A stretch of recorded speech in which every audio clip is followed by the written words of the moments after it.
여러분 안녕하세요. 실크로드의 주병률입니다.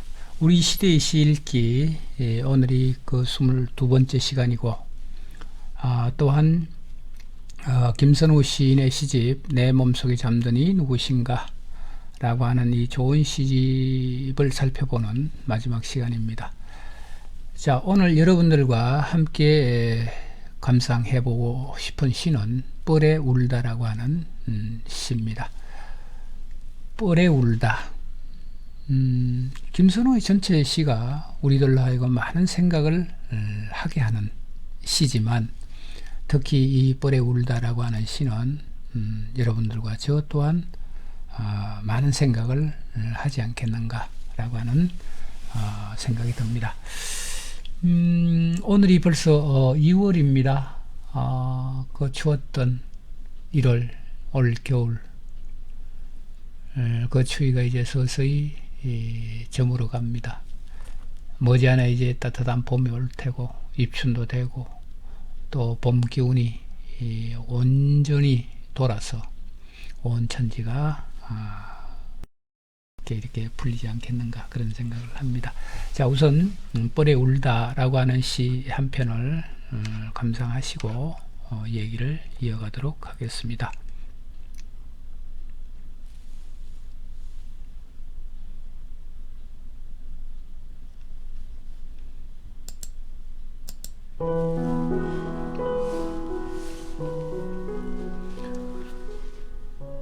뻘에 울다, 김선우.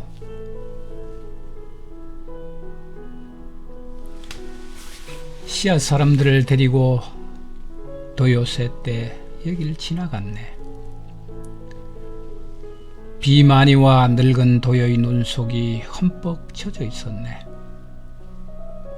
그들의 마지막 말을 누군가 편집했지만, 여기가 좋아요, 묻도 아니고 바다도 아닌 중엄의 보드라움 목류하는 혼들이 숨구멍처럼 열렸네요. 오, 예뻐요. 빗방울처럼 제각각 몸을 둥글린 시간들. 우리가 오직 날개의 무게로만 와도 씨앗들 퍼지네요. 음악처럼, 별빛처럼, 무화과 잎속처럼. 여기가 좋아요.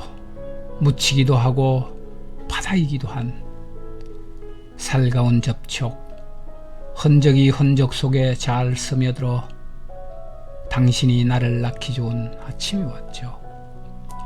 내가 당신을 낳기 좋은 저녁이 왔죠. 젖멍울 짠한 노을이 땀냄새 풍기며 우리에게 젖을 물려 주었어요. 여러 급의 수평이 번쩍한 발치엔 오래전의 목숨들이 세족식의 물대야를 바치고 있었죠.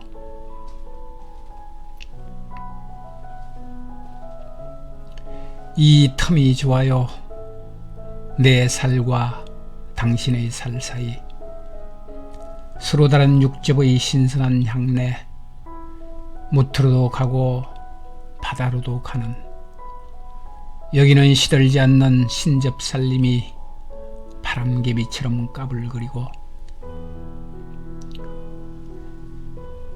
이쪽이기도 하고 이쪽 아니기도 한 소스란 틈새의 베갯머리에서 시간이 숨구멍처럼 휘는 이곳의 혼돈이 좋아요.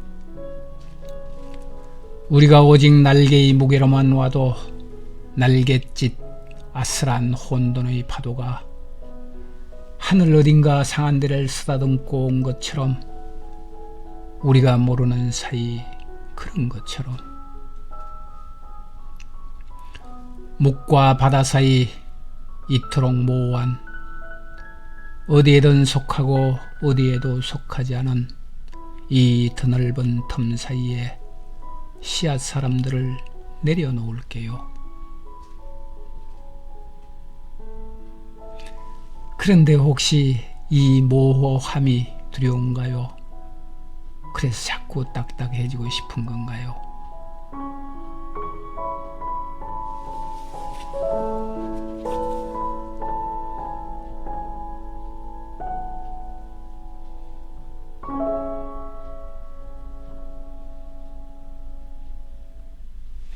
네, 이것이 이제 김선우 시인의 시 뻘에 울다라고 하는 전체 시입니다.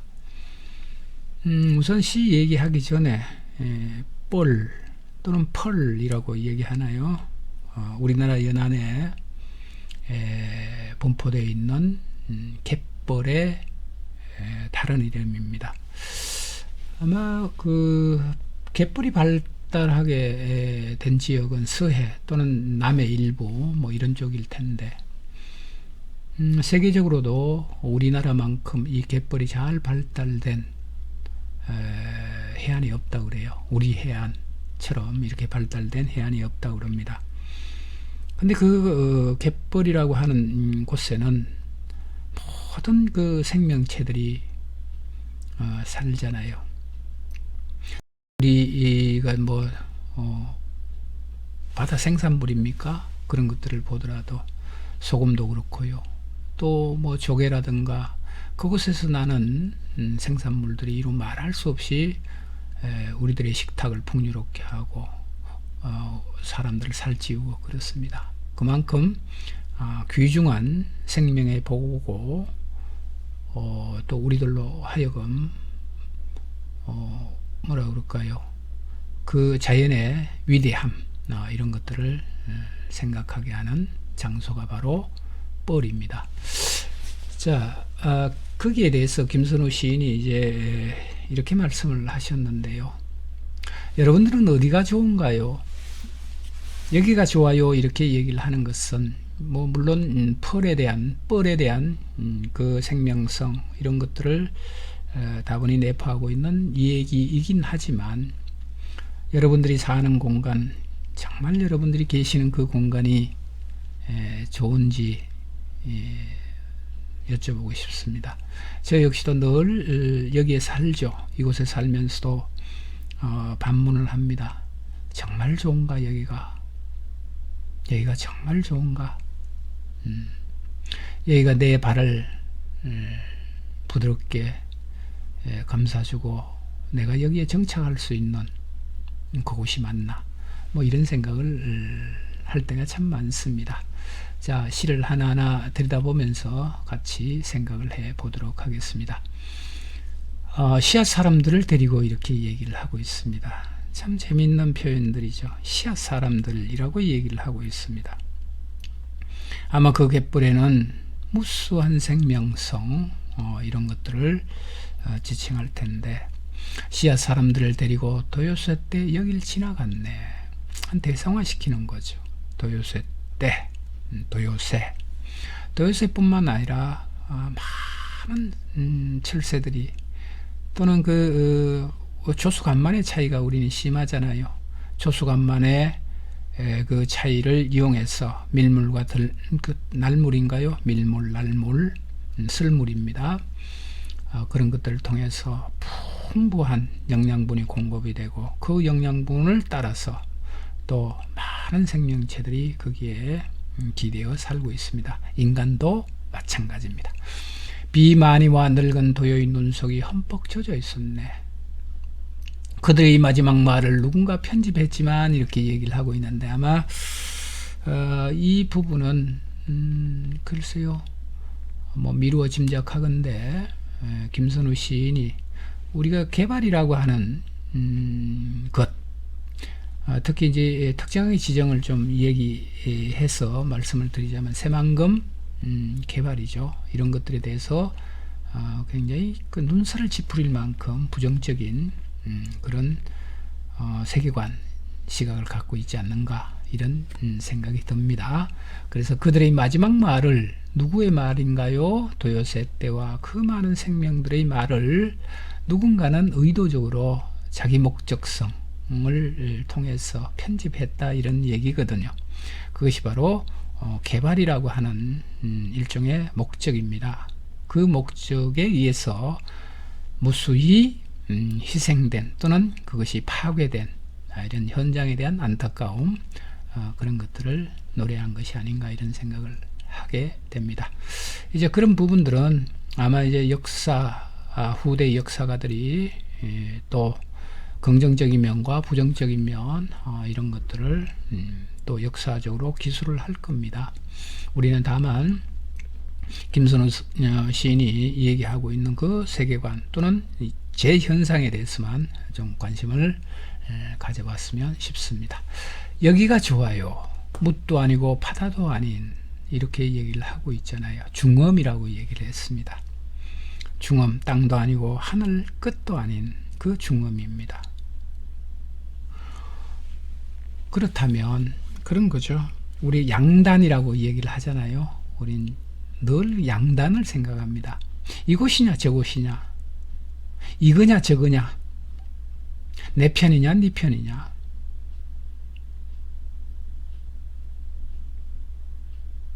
우리 인간은 늘 이런 양단, 양극입니다. 양극성을 자꾸만 지향해 가려고 하는 욕망이 있습니다. 자, 그런 것들이 아닌 이렇게 얘기를 하고 있죠. 중엄의 보드라움. 목류하는 혼들이 숨구멍처럼 열렸네요. 참 좋은 말입니다. 잘못 들으면 목류병 뭐 우리가 얘기를 하죠. 현실도 아니고 현실 아닌 것도 아닌 이상한 뭐 정신적 질환 뭐 이런 쪽으로 생각을 할 텐데, 제가 방금 말씀드린 것처럼 양극입니다. 양극을 지향하지 않는 세계죠. 그 세계의 혼들이 숨구멍처럼 열렸다라고 하는 얘기입니다. 오 예뻐요 빗방울처럼 제각각 몸을 둥글린 시간들. 재밌습니다. 표현이. 빗방울처럼 제각각 몸을 둥글린 시간들을 이렇게 얘기를 하고 있잖아요. 제가 가끔 이제 근대 시간 뭐 이렇게 얘기를 할 때는 그런 얘기를 좀 보태서 하죠. 직선적이다. 곡선이 없습니다. 시간은 곡선적 개념으로서의 의미 이런 것들을 내포하지 않는 시대가 근대죠. 근대는 곧 인간 중심이고 인간 중심에 의한 개발입니다. 개발이 극대화된 시대가 바로 근대인데, 어쨌거나 그 근대를 향해서 줄기차게 나아가기 위해서는 계획되고 직선적인 그런 시간적인 개념이 중요한 것이죠. 근데 이 시인은 이 시에서 빗방울처럼 제각각 몸을 둥글린 시간들이 휘어진 시간들이고, 그 둥글렸다라고 하는 것은 곧 뭐죠? 강직성 뭐 이런 것들보다는 포드라움과 연결된 그 시간 개념입니다. 우리가 오직 날개의 무게로만 놔도 씨앗들이 퍼지네요. 저는 이 문장을, 이 시의 의미를 가만히 생각을 해봅니다. 우리가 오직 날개의 무게로만 놔도 씨앗들이 퍼지네요. 이렇게 나는 내 날개의 무게로만 어디를 가든 그곳이 곧 씨앗들이 퍼지고 생명이 넘쳐나고 시간이 둥그러지고 포드러워지는 그런 세상을 만들고 있는가? 아니면 늘 분란을 일으키고 거짓말하고 남을 모함하고 이런 것들을 갖고 있는가? 뭐 그런 생각을 좀 해보게 됩니다. 그래서 오직 날개의 무게로만 놔도 씨앗들이 퍼지는 그런 삶을 좀 살았으면 좋겠는데 모르겠습니다. 음악처럼 별빛처럼 무화과 잎속처럼 여기가 좋아요. 뻘이 좋다는 거죠. 그 생명이 넘쳐나고 부드럽고 중엄처럼 이것도 저것도 아닌, 자 우리가 이것 저것도 아닌 뭐 모함 이런 것들이 기회주의다 뭐 회색 분자다 이런 얘기를 하는데 아닙니다. 우리가 뭐 조금 더 나아가서 얘기를 하면 나가라 주나가 얘기하고 있는 그 중론의 세계를 한번 들여다보십시오. 그 위대한 세계입니다. 그렇습니다. 그 세계가 곧 음악처럼 별빛처럼 무화과 잎속처럼 부드럽고 생명이 넘쳐나는 그 세계가 아닐까 싶습니다. 여기가 좋아요. 묻히기도 하고 바다이기도 한 살가운 접촉. 흔적이 흔적 속에 잘 스며들어 당신이 나를 낳기 좋은 아침이 왔죠. 내가 당신을 낳기 좋은 저녁이 왔죠. 우리는 서로에게 얼마나 스며 있는가? 우리는 서로가 서로에게 얼마나 스며 있는가? 그렇습니다. 이 스밈이라고 하는 부분들이 그의 삶을 또는 그가 생각하고 있는 인생이라고 하는 전반에 걸쳐서 행복감 또는 안정감, 평화로움 이런 것들을 함께 동반하고 있는 삶의 바로미터죠. 그래서 나는 당신에게 얼마나 스미고 있는가, 당신은 나에게 얼마나 스미고 있는가라고 하는 것을 곰곰이 생각해 보면 내가 지금 살고 있는 이 현재로서의 삶이 어떤 삶인가 라고 하는 것을 생각해 볼 수도 있을 겁니다. 내가 당신을 낳기 좋은 저녁이 왔죠. 젖멍을 짠한 노을이 땀냄새 풍기며 우리에게 젖을 물려주었어요. 참 아름답게 표현을 하고 있습니다. 젖멍을 짠한 노을이 땀냄새 풍기며 우리에게 젖을 물려주었다라고 얘기합니다.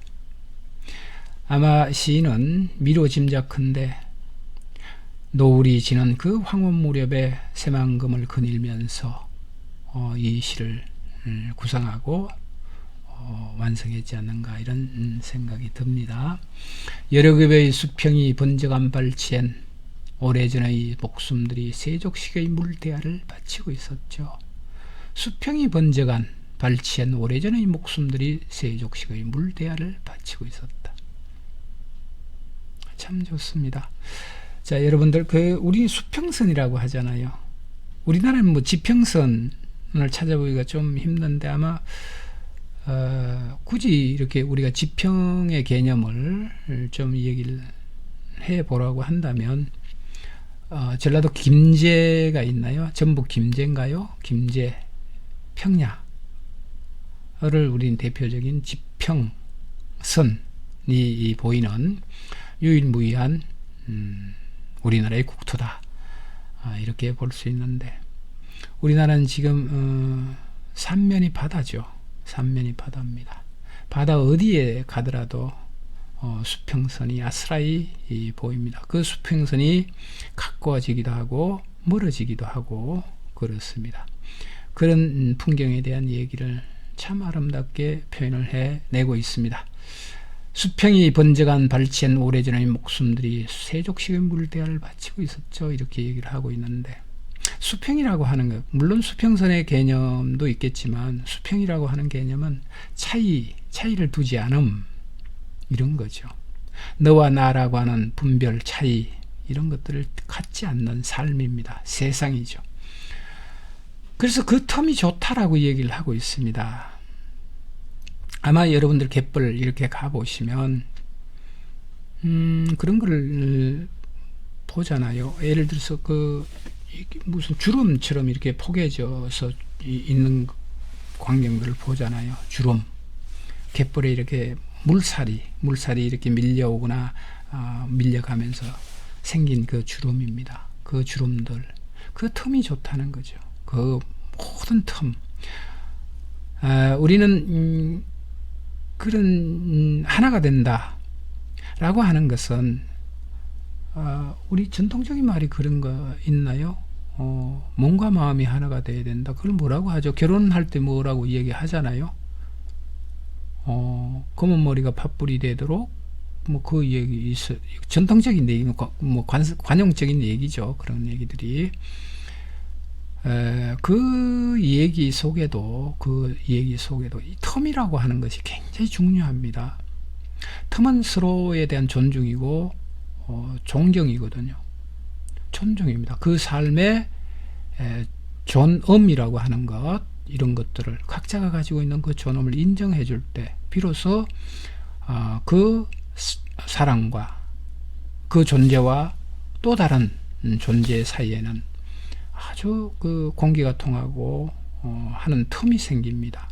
그렇지 않으면 사람들은 아마 숨이 막혀서 죽거나 아니면 늘 갈등으로 출렁이는 삶을 살지 않을까 이런 생각을 해보게 됩니다. 그래서 이 틈이 좋다라고 얘기를 하고 있습니다. 내 살과 당신의 살 사이라고 얘기하고 있고요. 서로 다른 육즙의 신선한 향내가 난다. 그렇습니다. 우리는 어떤 대상이든 그 대상이 지니고 있는 존엄이라고 하는, 존귀라고 하는 그 부분을 존중해 줄 때 비로소 그들의 삶, 그들의 관계는 향내로 가득한 관계가 될 겁니다. 무트로도 가고 바다로도 가는, 여기는 시들지 않는 신접살림이 바람개비처럼 까불거리죠. 아마 이제 아직 결혼하지 않으신 분들은 신접살림, 신혼살림 이런 것들에 대한 일종의 동경 같은 것들을 갖고 있겠죠. 글쎄요, 누구나가 다 꿈꾸는 그 삶이죠. 신접살림, 신혼살림만큼 일평생 그 마음을 유지해 가고 또 그 뜻을 서로 받들어가면서 산다면 삶이 그래도 팍팍한 삶이지만 그 팍팍한 가운데도 살아볼 만한 세상이 될 겁니다. 그래서 이 뻘은 시들지 않는 신접살림이 바람개비처럼 까불거리는 장소이기도 한 것이죠. 시인에게는 이쪽이기도 하고 이쪽 아니기도 한 소설한 틈새의 베갯머리에서 시간이 숨구멍처럼 휘는 이곳의 혼돈이 좋다라고 얘기를 하고 있습니다. 혼돈, 전체주의적 또는 뭐라 그럴까요? 이것 아니면 저것, 아까 제가 말씀드린 것처럼 네 편 아니면 내 편, 이런 것들은 양극단이죠. 늘 거기는 충돌과 갈등과 이런 것들만 있습니다. 이런 것들만. 그래서 시간이 숨구멍처럼 휘는 직선의 시간이 아니라 곡선의 시간입니다. 이곳의 혼돈이 좋아요.